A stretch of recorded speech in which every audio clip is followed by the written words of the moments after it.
인생을 살아가면서 우리는 한 가지 진리를 발견합니다. 그것은 우리의 인생이 나그네 길이라는 겁니다. 우리 인생이 나그네 길이라는 것을 고 최희춘 가수께서 하숙생이라는 노래를 통하여서 우리에게 들려주었습니다. 그 가사를 보게 되어지면 인생은 나그네 길, 어디서 왔다가 어디로 가는가, 구름이 흘러가듯 떠돌다 가는 길에 정일랑 두지 말자, 미련이랑 두지 말자. 인생은 나그네 길, 구름이 흘러가듯 정처 없이 흘러서 간다.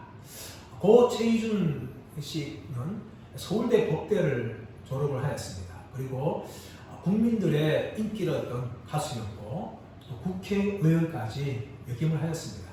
그는 하숙생이라는 이 노래에서 인생은 구름이 흘러가는 나그네와 같다는 것을 우리에게 잘 알려주고 있습니다.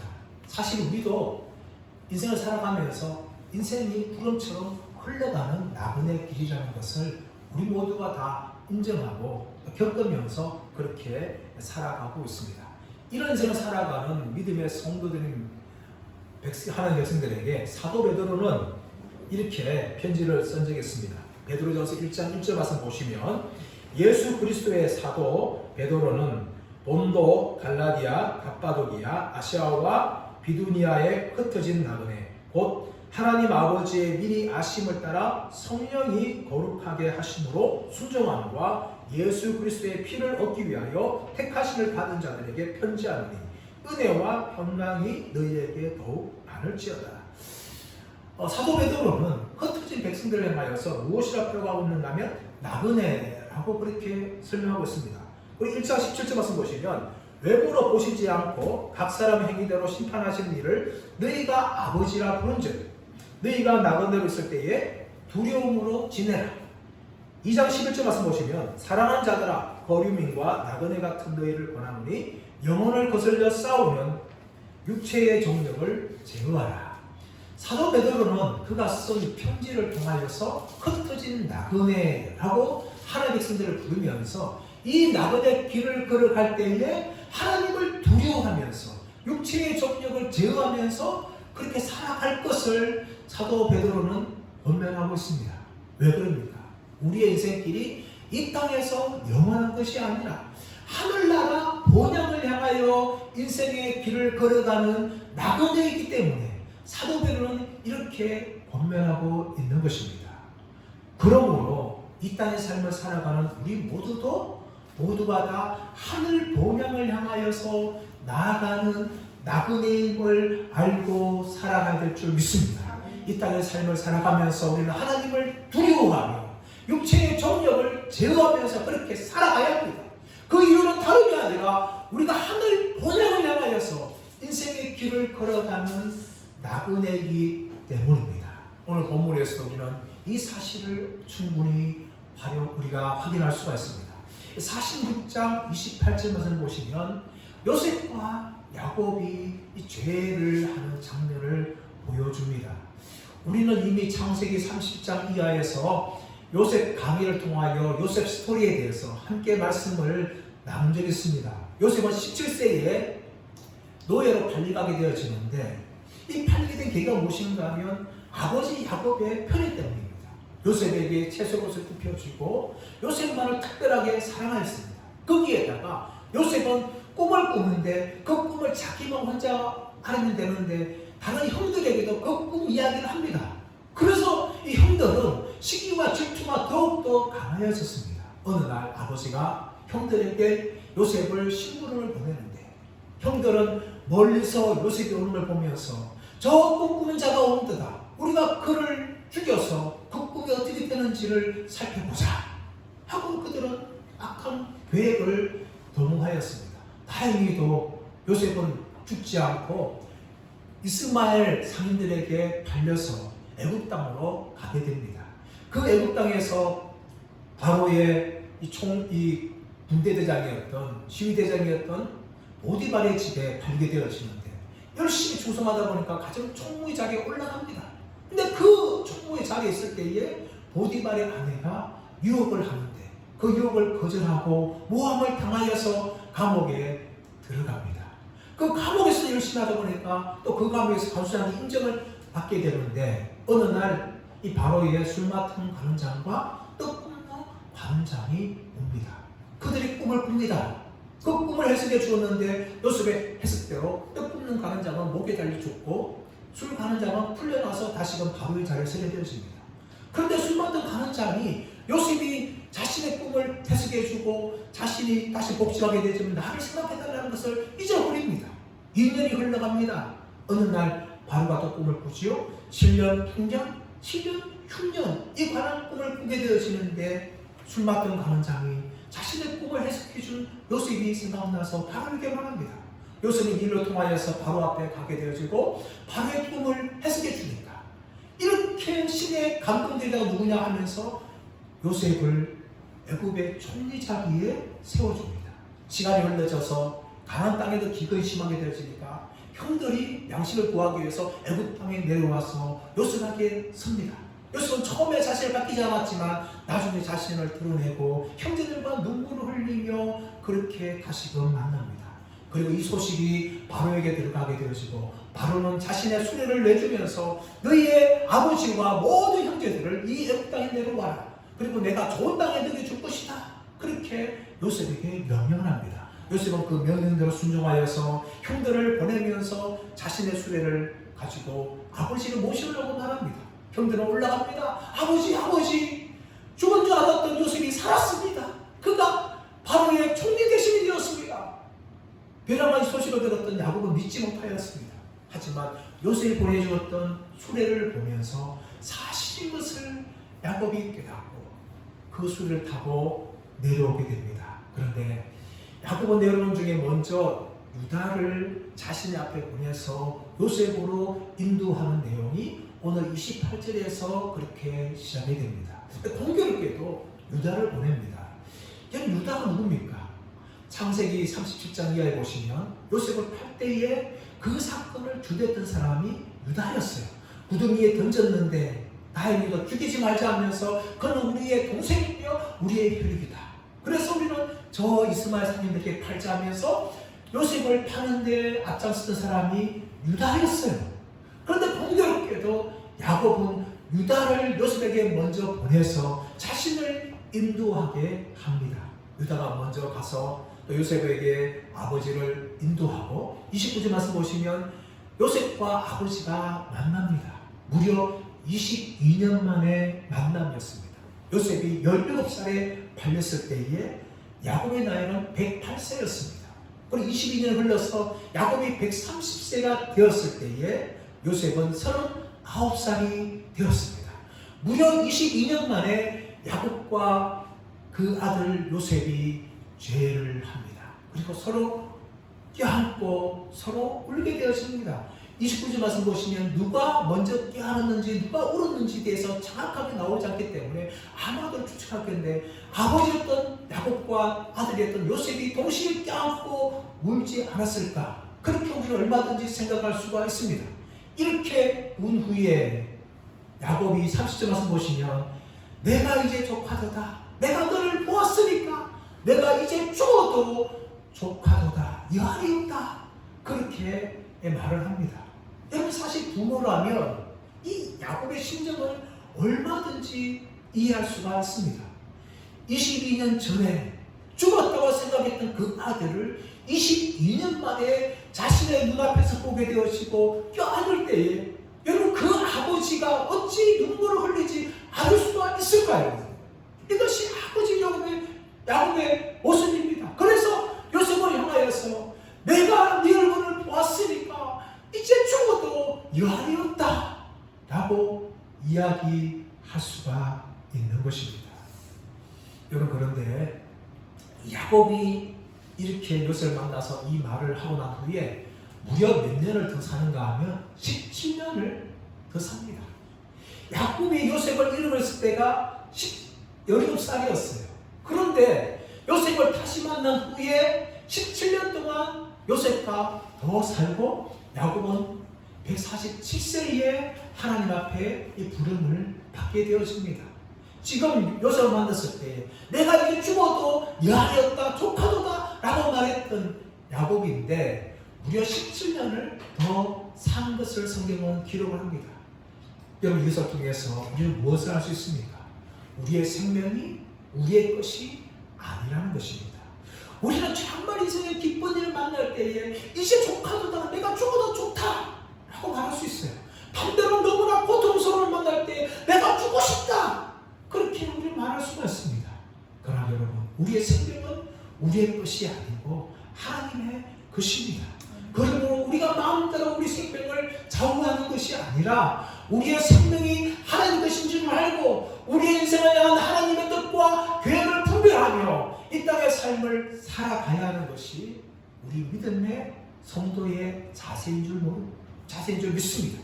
여러분, 이것이 우리의 삶이에요. 우리는 언제 어떻게 죽을 줄 모르지만, 여러분, 그 시간이 언제인지 모르지만 하루하루 우리는 하나님을 의지하며 믿음으로 살아가는 복된 믿음의 사람들 되시기를 예수님의 이름으로 축원합니다. 이제 요셉이 야곱과 그 형제들을 이끌고 이 바로에게 갑니다. 바로에 가서 먼저 누구를 보내는가 하면 요셉의 다른 형제들을 바로 앞에 먼저 보냅니다. 이제 말씀 보시면 이 다섯 명의 형제를 보낸다고 말하고 있지만 이 다섯 형제가 누구인지는 정확하게 이야기하고 있잖아요. 그래서 학자들은 이 다섯 명이 누굴까? 라고 추천하는데 두 가지 개념을 내놓습니다. 하나는 무엇인가 하면 이 다섯 형제는 바로에게 설만할 정도로의 외모를 갖추고 그리고 건장하고 괜찮은 그런 사람들을 선발하여서 바로 앞에 서게 했을 것이다, 이렇게 주장하는 학자들이 있습니다. 반면에 다른 학자들은 뭔가 하면 그건 아니야, 그렇게 하게 되어지면 아마 바로가 자신의 군사로 사용할 수 있기 때문에 바로 앞에 건장하고 잘생긴 사람들을 보낸 것이 아니라 좀 부족하고 연약한 사람을 보냈을 것이다. 그래서 랍비들 전선이 내려오면 무엇인가 하면 루벤, 시몬, 레위, 그리고 이사갈, 베냐민, 이렇게 다른 형제들보다 조금 연약해 보이는 그런 형제들을 5명을 보내서 바로의 군사로 삼는 일을 막았을 것이다, 이렇게 주장하기도 합니다. 사실은 그들은 모두 추측이에요. 누구 보내는지 성경은 침묵하고 있기 때문에 이 5명이 바로 앞에 나갑니다. 그러자 바로가 3절 말씀 보시면 무엇이라 묻는가 하면 너희의 생업이 무엇이냐 라고 이야기합니다. 그러자 3절 이하 4절 말씀 보시면 우리는 목자이온데 우리가 양들을 돌보기 위해서, 우리의 가축을 돌보기 위해서 여기에 왔나이다. 우리에게 고센 땅을 주옵소서. 그렇게 바로에게 부탁하는 내용이 나옵니다. 요셉은 이 5명의 형제들 통하여서 자신들이 목자라는 것을 말하게 하고 그리고 고센 땅을 요구하게 합니다. 그러고 난 후에 요셉은 형제들을 물려간 후에 다시금 이제 아버지 야곱이 바로 앞에 나가게 합니다. 근데 왜 요셉이 바로 앞에 제일 아버지를 인사를 시켜야 되는데 그렇게 하지 않고 5명의 형제를 보냈는가 하면 아버지를 존귀케 하기 위함이에요. 바로 앞에 서가지고 자신들의 사정을 부탁하는 것을 아버지에게 시키지 않고 아버지는 바로 앞에서 당당한 존재로 그렇게 서겠다는 것이죠. 마찬가지로 바로 앞에 선 야곱도 자신을 결코 비굴하게 소개하고 있지 않습니다. 7절 말씀 보시면은 바로 앞에 설 때에도 야곱이 바로를 축복하고 10절에서 바로를 앞에 떠나갈 때에도 야곱이 바로를 축복하는 내용이 나옵니다. 그리고 야곱이 자신을 소개할 때에도 종이라는 표현을 사용하고 있지 않아요. 형제들은 3절과 4절에서 보면 자신들을 종이라고 그렇게 낮춥니다. 그런데 야곱은 종이라고 표현하고 있지 않고 나라고 그렇게 표현합니다. 당당한 존재로 보이게 하고 그리고 바로를 축복하는 그런 사람으로 서게 하는 것이죠. 근데 여러분이 축복한다는 개념은요, 높은 자가 낮은 자를 축복하는 거예요.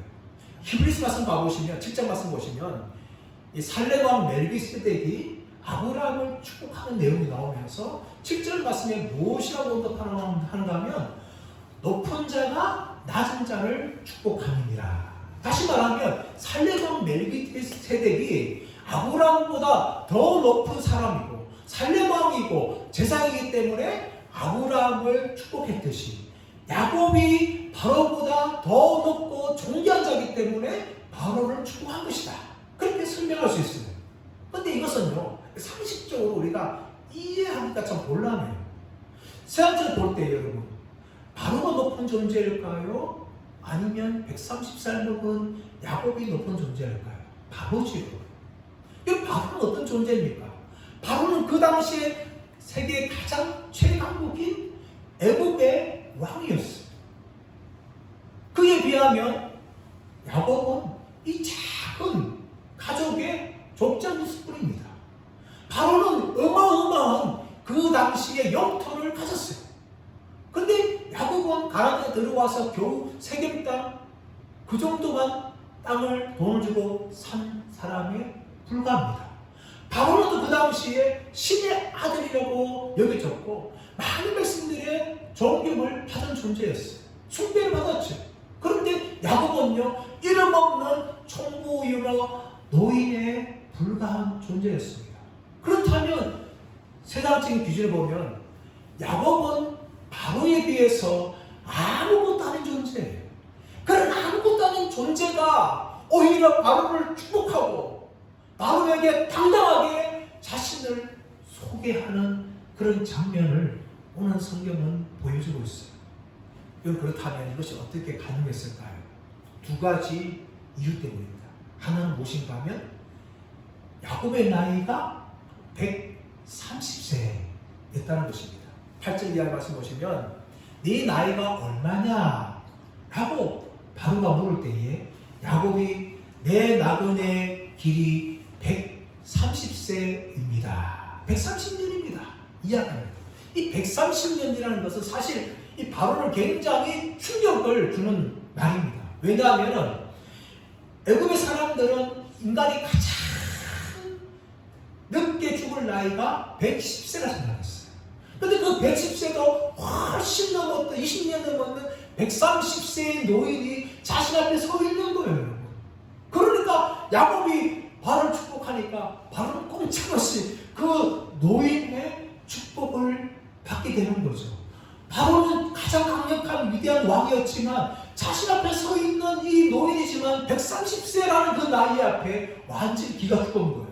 그래서 야곱이 축복할 때 바로는 그냥 축복을 받고 말았던 겁니다. 또 한 가지는 무엇인가 하면 이 야곱의 말 속에서 내 나그네 인생길이 130년인데 험악한 세월을 살았다라고 하는 고백입니다. 야곱의 인생의 길도 조상 인생의 길도 나그네 길을 이야기하면서 자신의 조상들의 연수보다 미치지 못하지만 험악한 세월을 살았다. 그렇게 이야기해요. 따지고 보면 이 야곱의 마음은 너무나 자연스러운 것이죠. 아브라함도 175세, 이삭도 180세, 할아버지가 175세, 그 아들인 이삭도 180세. 그런데 여기에 비해서 지금 야곱은 130세 살았어요.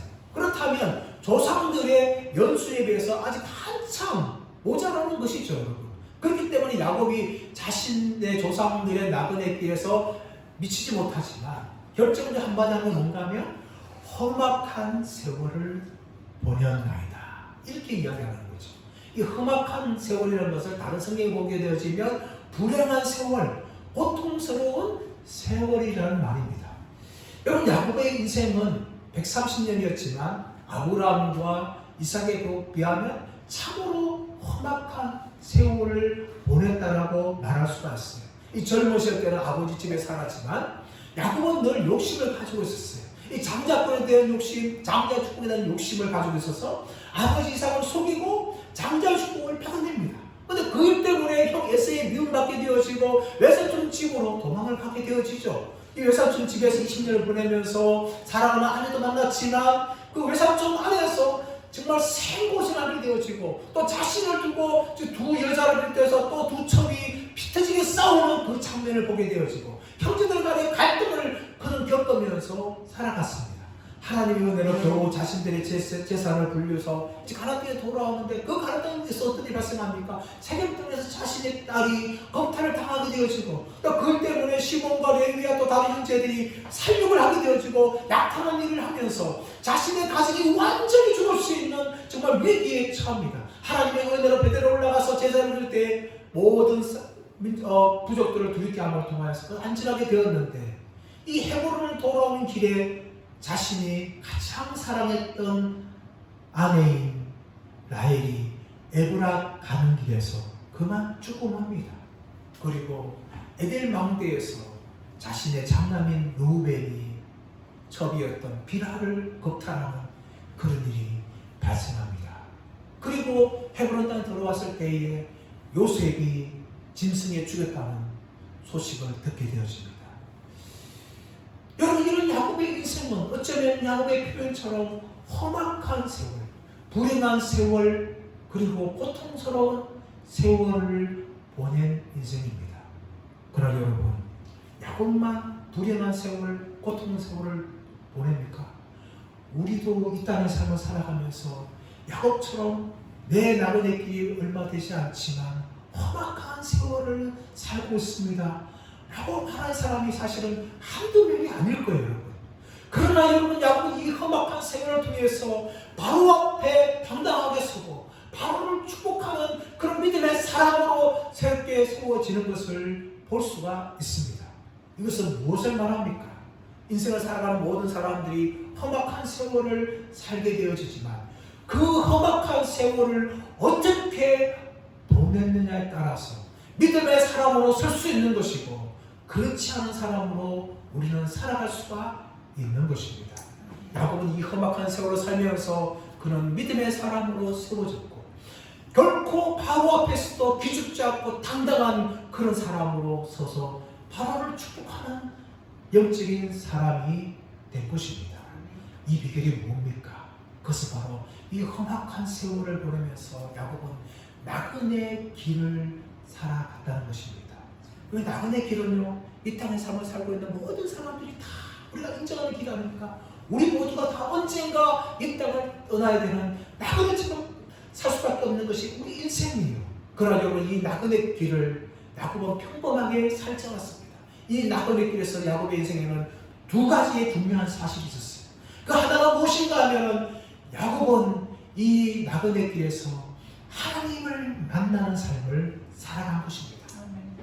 아버지 집에서 외삼촌 라반의 집을 도망갈 때 베델에서 하나님을 만납니다.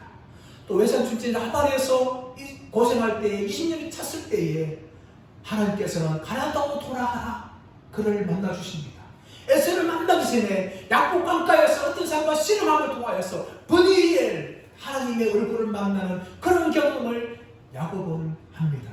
그의 가족들이 몰살당한 위기를 경험할 때에 베들로 올라가라 하나님께서는 야곱에게 말씀으로 만나 주셨습니다. 야곱의 인생은 나그네 길이었지만 하나님의 인재를 경험하였고 하나님이 그와 함께 하시면서 경험하면서 하나님이 나의 하나님이시며 나와 동행하시는 하나님이라는 것을 야곱은 이 나그네 길을 걸어가면서 경험했던 것이었습니다.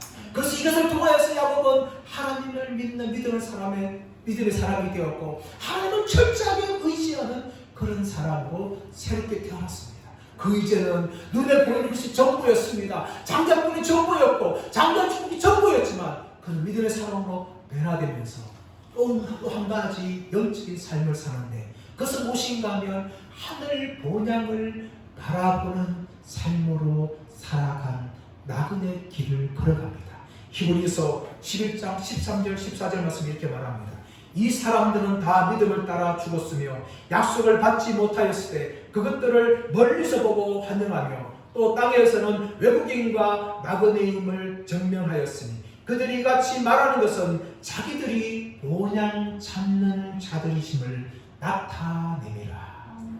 여러분, 히브리 11장 앞에서는 아브라함과 야곱과 이삭을 언급하면서 13절 14절 말씀은 그들이 본향을 찾는 자들이라고 이야기합니다. 그래서 그들이 이 땅의 삶을 살아가면서 앞에서 외국인과 나그네처럼 살았지만 정처 없이 떠나가는 그런 나그네가 아니라 하늘 본향을 향하여서 살아가는 믿음의 나그네가 된 것을 성경은 이야기하는 겁니다. 이 나그네 인생을 살아는 야곱이었기 때문에 결코 이 땅이 전부인 줄 알고 자신의 권세를 가지고 있는 것이 전부인 줄 알고 그 바로 앞에서 결코 기죽지 않고 바로를 축복한 믿음의 당당한 사람으로 이 노인이었던 야곱이 설 수 있었던 것이었습니다. 사랑 여러분, 우리도 마찬가지입니다. 우리 딸 삶을 살아가면서 야곱의 표현처럼 험악한 세월, 불행한 세월, 고통스러운 세월을 우리는 보냅니다. 그리고 이것이 나그네의 길입니다. 그런데 여러분, 이 나그네의 길에서 우리도 야곱처럼 하나님의 임재를 경험하고 하나님과 만나고 하나님과 동일한 삶을 살아갈 때에 결코 우리는 이 험악한 세월 속에서 쓰러지고 실패한 사람이 되는 것이 아니라 믿음의 사람으로 설 줄 믿습니다. 더 나아가서 우리가 살고 있는 이 나그네의 길, 어떤 사람은 50년, 어떤 사람은 70년, 어떤 사람은 90년, 100년 살아가지만 우리가 언젠가 이 땅을 떠나야 되는 나그네의 삶이었지만 이 나그네의 삶이 그냥 정처 없이 구름처럼 떠나는 인생이 아니라 하늘 본향을 향하여서 나아가는 나그네임을 알게 될 때에 우리는 이 땅에서 어떤 험악한 세월을 본다 할지라도 결코 쓰러지지 않는 믿음의 사람이 될 줄 믿습니다. 그러나 안타깝게도 수많은 믿음의 사람들이 이것을 모르고 살아갈 때가 많아요. 이것을 모르고 살아가니까 가진 사람들 앞에서, 돈이 많은 사람 앞에서, 권세를 가진 사람들 앞에서 자신의 신세를 한탄하면서 나는 예수 믿는데 왜 이렇게 살까 하면서 자신을 원망하며 하나님을 원망하며 신세 한탄을 하고 있는 사람들이 없지 않아 있는 것입니다. 무엇을 모르는 것입니까? 바로 내가 전능하신 하나님의 자녀임을 알지 못하고 또 그것을 경험하지 못하고 또 내가 살아가는 이 나그네 길이 이 땅의 전부가 아니라 하늘 본향을 향한 나그네 길이란 이 사실을 알지 못하는 어리석은 자들이기 때문입니다. 그러므로 우리는 무엇을 알아야 됩니까? 무엇을 하게 해야 됩니까? 내가 바로 전능하신 하나님의 아들과 딸이며 나의 인생의 길이 비록 나그네 길이지만 이 나그네 길이 정처 없이 떠나는 것이 아니라 하늘 본향을 향하여 나가는 나그네 길임을 우리는 반드시 확인해야 될 줄 믿습니다. 그렇게 될 때 우리는 결코 이 땅의 삶을 살아갈 때에 나에게 무엇이 부족하고 내가 연약한 자리에 처한다 할지라도 결코 비추지 않고 그것을 가진 사람들 앞에서 당당하며 우리는 우리의 믿음을 자랑하며 살아갈 수가 있는 것입니다. 사랑하는 여러분, 저 여러분 모두가 다 험악한 세월을 우리는 살고 있습니다. 또 우리는 모두가 다 나그네 길을 걸어가고 있습니다. 이 길을 걸어갈 때마다 우리는 확인합시다. 우리는 하나님의 자녀임을 확인하며 우리의 나그네 길 인생이 하늘 본향을 향한 인생의 여정이라는 것을 날마다 확인하면서 오늘도 감사하며 오늘도 하나님을 바라보며 끝까지 믿음의 길을 걸어가는 저와 여러분들 되시기를 예수님의 이름으로 축원합니다. 우리 합심하여 기도하기 원합니다. 기도할 때에